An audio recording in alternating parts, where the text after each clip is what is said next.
Hi, friends. Welcome again to another episode of Beyond the Clouds Edge to Edge Transformation. Speaking of transformation, I met this amazing guy by the name of Dinesh Chandra almost 20 years ago. And at the time, he was working on change management at Cisco and other large uh, technology companies. Lots of mergers and acquisitions and all the changes that come with it. At some point, though, he did something really weird. He started changing people's hearts. Dinesh, tell us about your story. How did you end up going from industrial engineering change management into helping people change their own hearts or finding their hearts?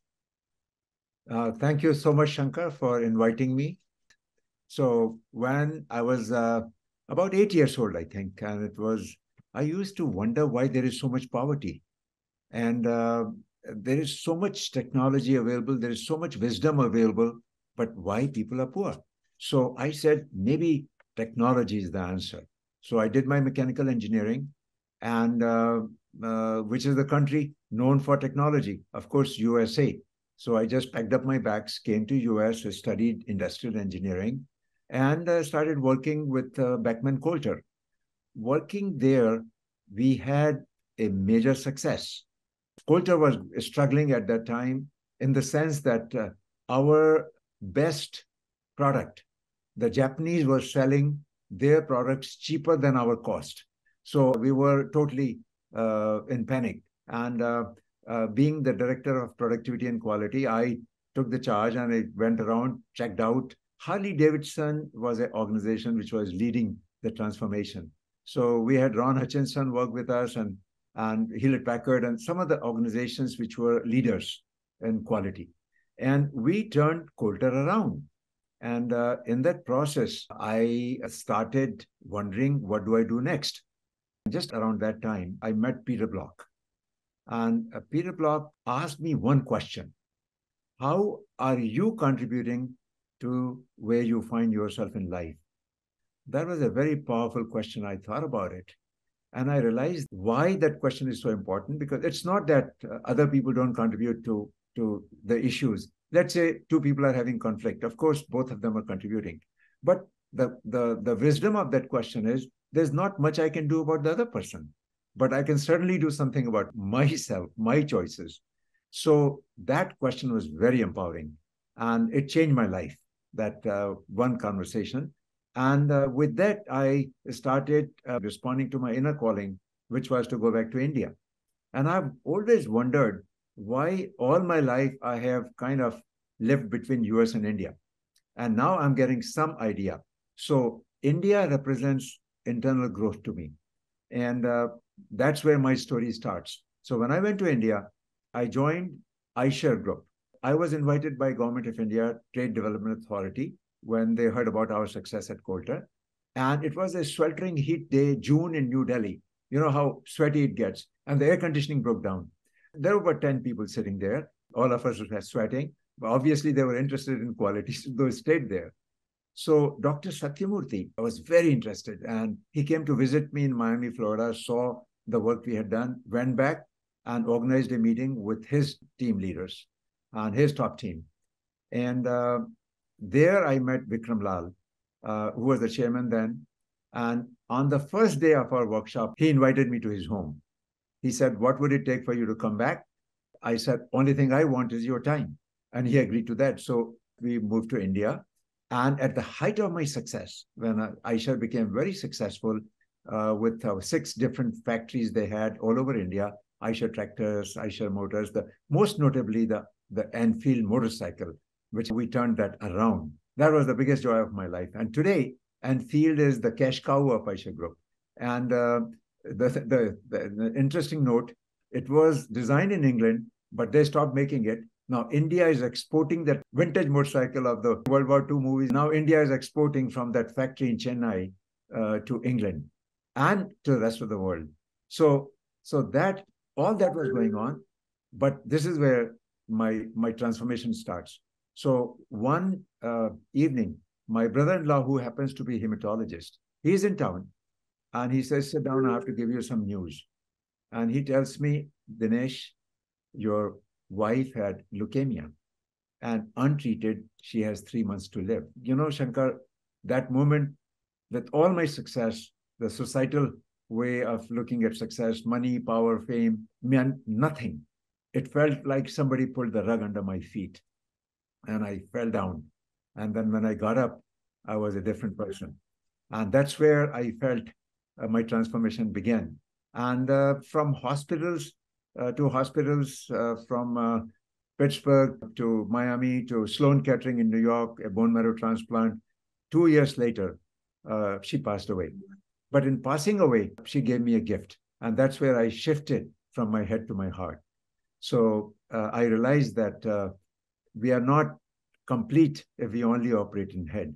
And that's where my story of transformation, how can we move people to connect with their hearts? Because that's where the real change happens, when you connect with people heart to heart. Wow, that's a wonderful story. Now, from a purely from a business perspective, one of the challenges is people say if you're in your heart, you will maybe sell the farm, you'll give away everything. How can you also be profitable? I mean, is it enough to be in the heart, to do good business, to be successful in your career? Well, that's a very interesting question, because let's examine what happens after that. So when I got into my heart, first of all, I begin to grow. So your internal growth starts. What do I mean by that? Now, I was, first 2 years, I was totally in bereavement. And we started doing now, because I shifted. I shifted from more technology, the external to internal. Now, internal growth, we started doing transformation retreats. In one of the retreats, I met Anu Aga.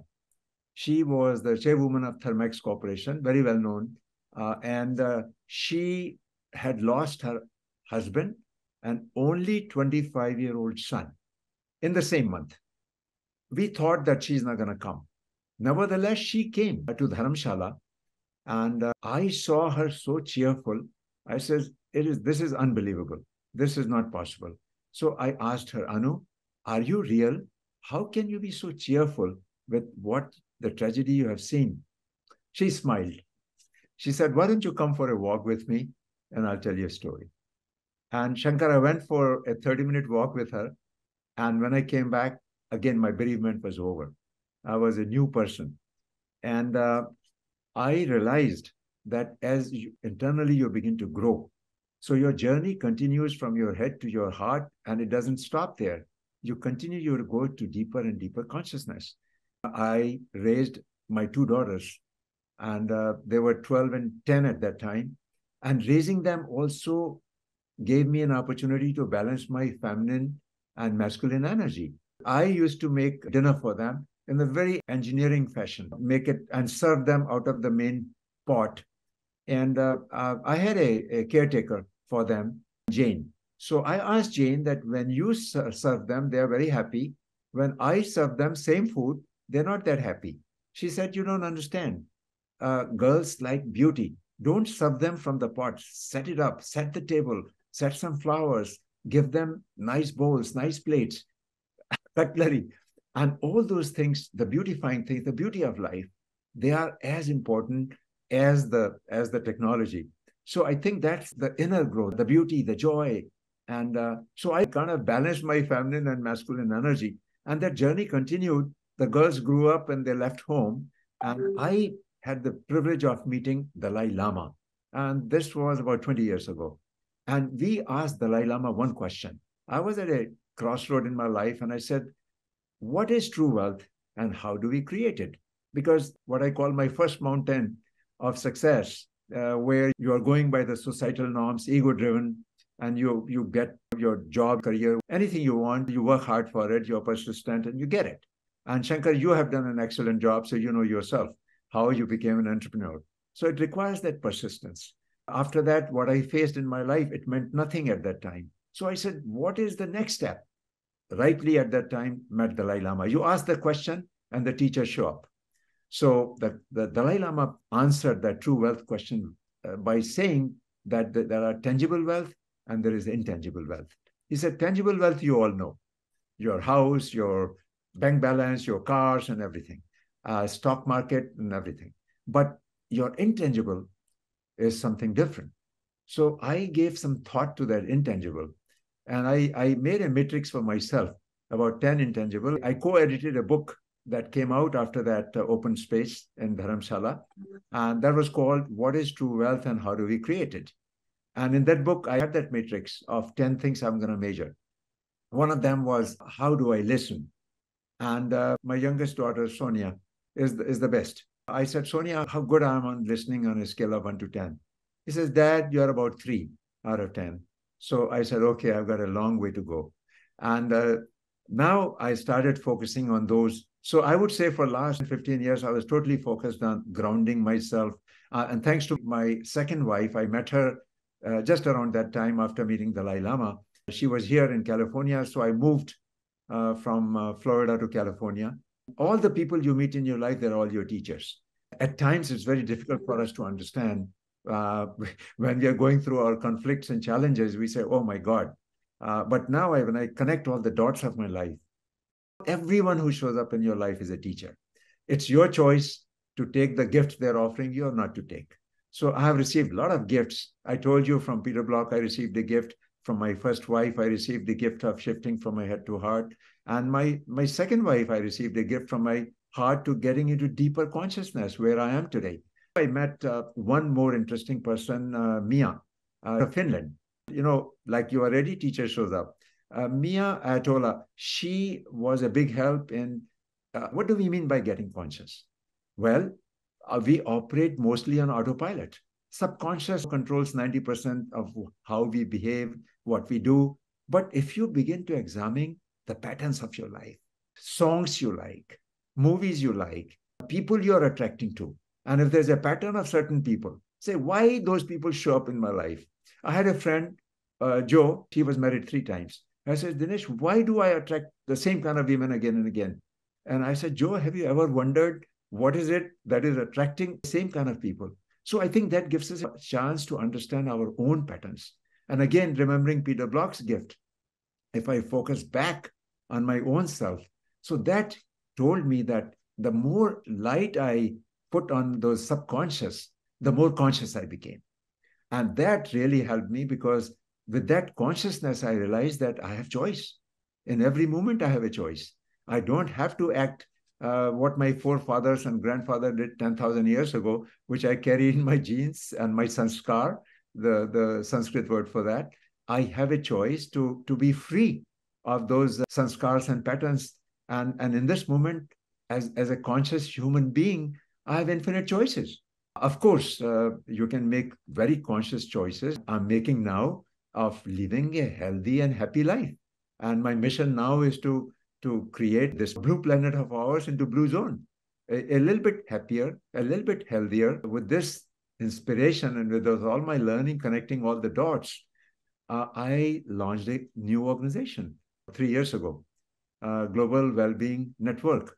And our mission is very simple, to just make our planet a little bit healthier and happier.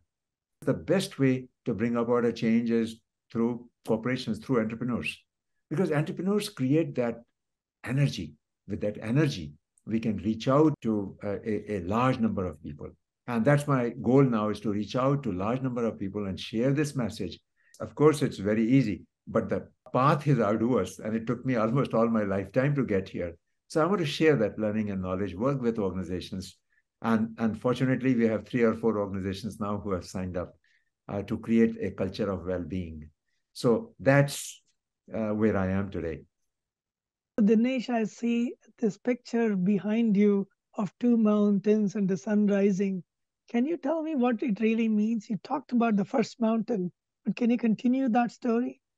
Yes, yeah, there's a book by David Brooks by this name. When I read that book, I realized that most of us go through that story. The first mountain, the societal aspect of success.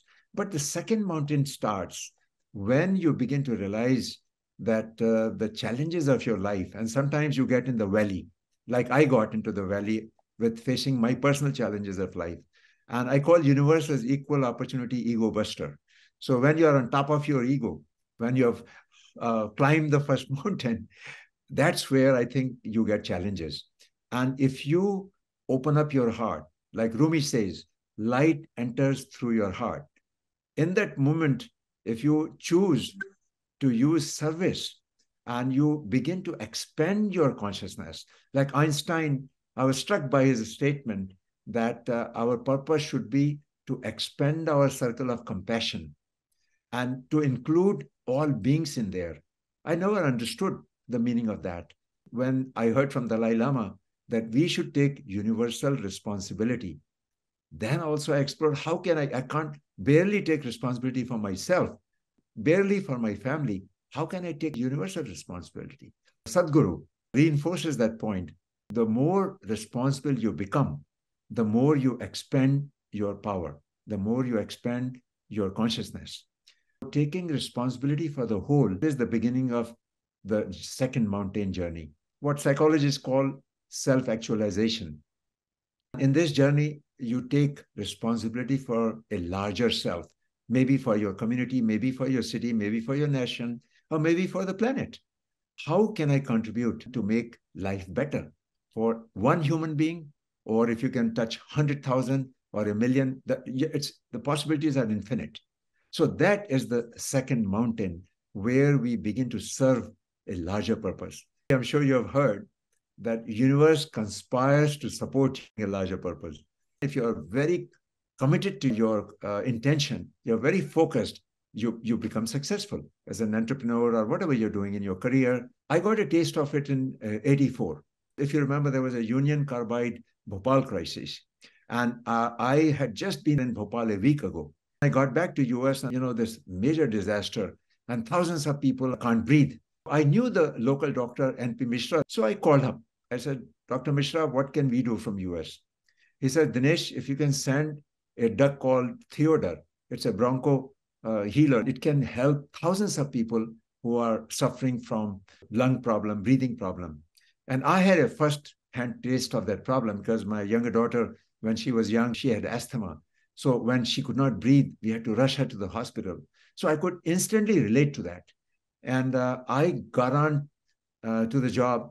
And how universe supports me is the moment I heard about that, I checked out which are the companies which are making that medicine. And Key Pharmaceuticals was a company that was making it. So I grabbed the phone and I called the CEO of the company. He answered the phone. So he said, who are you? I said, I've just talked to the doctor in Bhopal. And he said, yes, I heard about the Union Carbide accident. What can I do? I said, the doctor tells me that you produce this drug Theodore and they need it badly. He said, Dinesh, done. We give you $1 million worth of Theodore. And Shankar, in that moment, I shifted.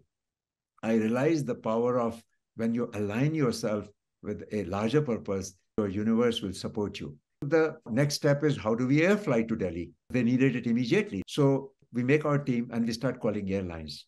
British Airways say, we'll deliver it for you. I take the same flight. I land in Delhi. Now, how do we get it to Bhopal? I ended up in Prime Minister's office. There was another guy standing there. He says, I heard what you're saying. He took us to Gopi Arora, who was advisor to Prime Minister. So we explained to Gopi Arora that we had these Theodore, Dr. Mishra wanted that. He calls up Indian Airlines and he said, it'll be all done. And when I reached Bhopal, the medicine reached Bhopal. So that was a total miracle from that phone call to Dr. Mishra and getting the medicine in Bhopal. After that, once I realized that power, I said how we can use the same power of working the larger purpose. And that's where I am. I'm counting on that same universal power to get us on the second mountain, which is making our planet healthier and happier. This is amazing. I remember when you came back to the Bay Area, you worked on change management, but a different kind of change management, even in tech companies. So tell us a little bit of your story and how was it received in large companies like Cisco at the time? Well, I was very fortunate when I moved. My second wife was, of course, here in California. So I moved to California, and I feel whenever you are moved to a place, there is a reason. The energy of Bay Area, as you know, is filled with entrepreneurs. And it's the energy where there is tremendous amount of not only the technology, but also a very deep connection to the higher consciousness. Dr. Doug Walton was working at Cisco at that time. We met at one of our mutual friend, Dr. Prasad Kaipa, and both of us connected with, and he invited me to work with him. And he was a perfect integration of technology and deep consciousness, I would say, very conscious human being. Cisco was trying to bring about a collaborative culture. And if you remember, John Chambers was at the helm, and John was an amazingly charming person, and I had few occasions to interact with him. We found that if you get people to a deeper place, that's where the change happens. The biggest issue in collaboration is ego conflicts. How do we transcend that ego? I develop these simple images. So one image I'll share with you, Shankar. Two people are having conflict. In the old times, what we used to do is both of them leave office and don't come back to work until you're resolved. So they would go out and they would realize that if they want to get back to office, they better resolve their issues. And then they would somehow resolve it, but it was not long lasting. They would resolve one issue, the source of conflict will remain. So how do we resolve that? So if you begin to think of the other person, like right now, you and I, if I think of Shankar as my right hand, and if I think of Dinesh as my left hand, of course, I have to make sure that both hands are delighted at the end of this conversation. And whatever we decide to act, it is in the best interest of both my hands.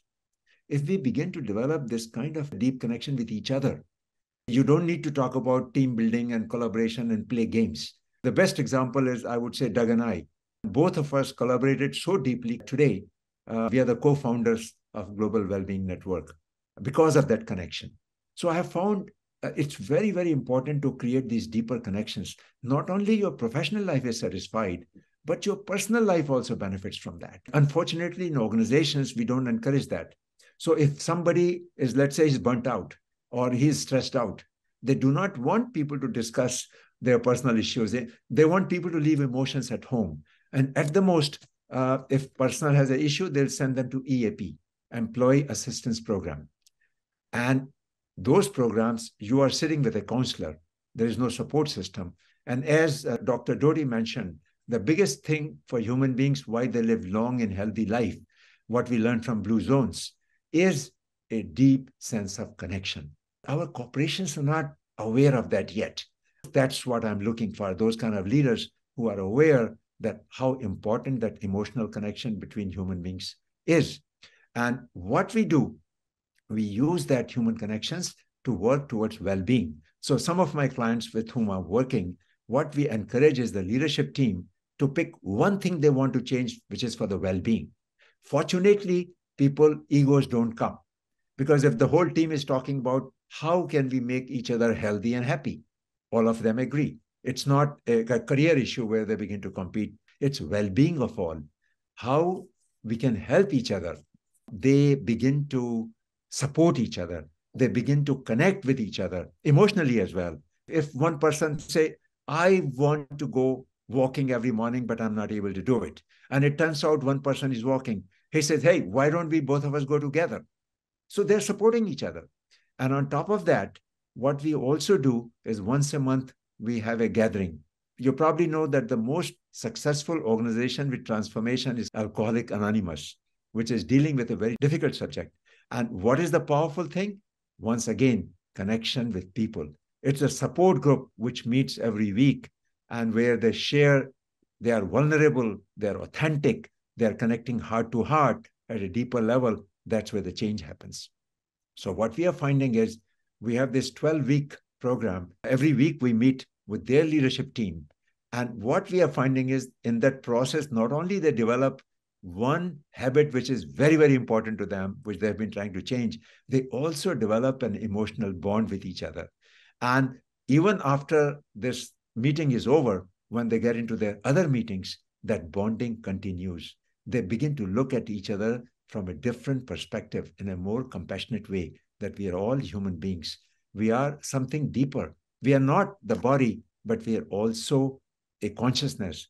We are not only a particle, but we are also a wave. We are, in a broader sense, we are the technology and we are the spirit. And when we begin to integrate those two within ourselves, within our team, in our corporations, and this in our world, then our blue planet can truly become a place where we can all be happy and healthy. Dinesh, you're talking my language. That's why my company is called Blue Horizons. It just happens that the phrase you used is pretty much the name of my company also. There was no plan, but it's synchronicity. Yeah, Speaking of which, technology today makes it possible for us to connect with anybody anytime, just at the click of a button. So in theory, we are all connected. We have access to each other. We have access to information, everything, right? right. But there is a sense of loneliness in spite of all that. So is technology helping us or hurting us?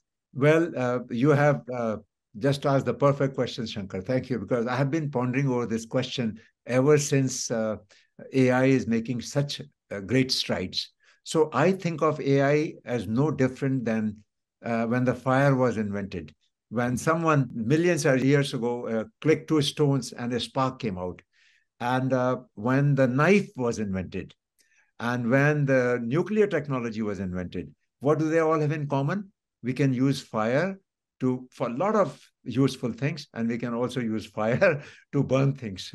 We can use knife to do a lot of useful things, to surgery to save lives. We can also use knife to kill each other. AI is the same way. AI is so powerful that it's going to make our mundane tasks obsolete. Also, in the area of well being, AI is offering such good things for us to change our habits.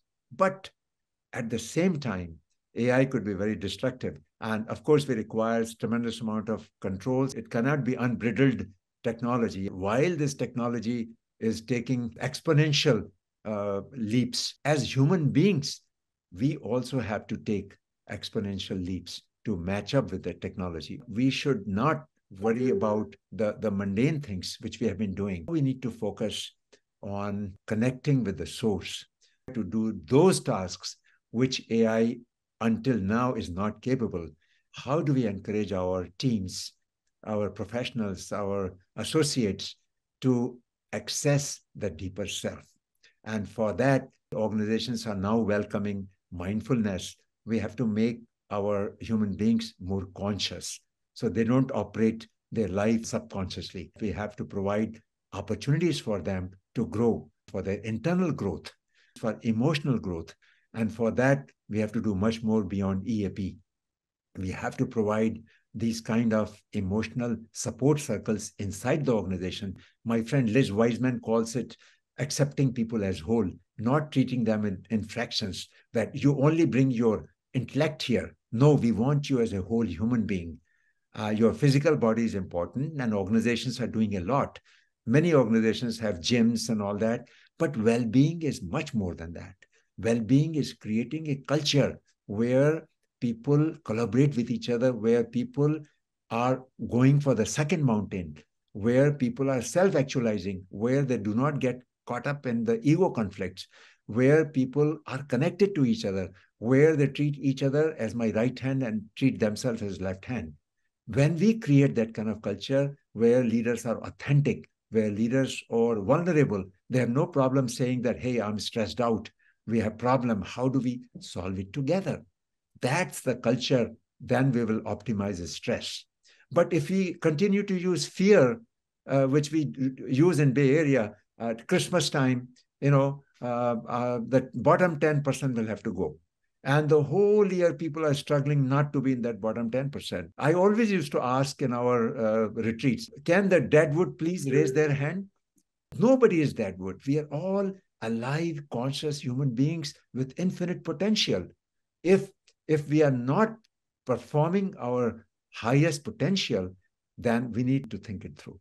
We need to change the systems. We need to create that culture. Human beings who are reaching to their highest potential and deeply connected, working for the higher purpose, supporting each other, making workplace as something you look forward to going. We used to call it TGIF, not TGIF, but TGIM. Thank God it's Monday. I'm looking forward to going and meeting my colleagues, working with them because I feel appreciated, I feel respected, and I feel a great sense of achievement. It gives meaning to my life. It's not a stress factory where I need to go earn money so I can pay my mortgage. That paradigm is gone. We need to go to the new paradigm I'm not going there just to earn money. I'm going there to build something which is going to make a difference to humanity. That's when we are motivated internally rather than this fear that I don't want to be in the bottom 10%. Shankar, you're smiling because you have lived the second life, so you know what I'm talking about. When you're operating from that internal motivation, then your life is bliss in every moment. You are in the flow. When you live that life, you don't need to tell anyone anything. People look at you, they see your energy, how joyful you are.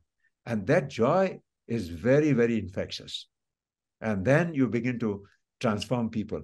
So that's how, in the age of AI, we are going to transform ourselves and our fellow human beings, starting with the corporations.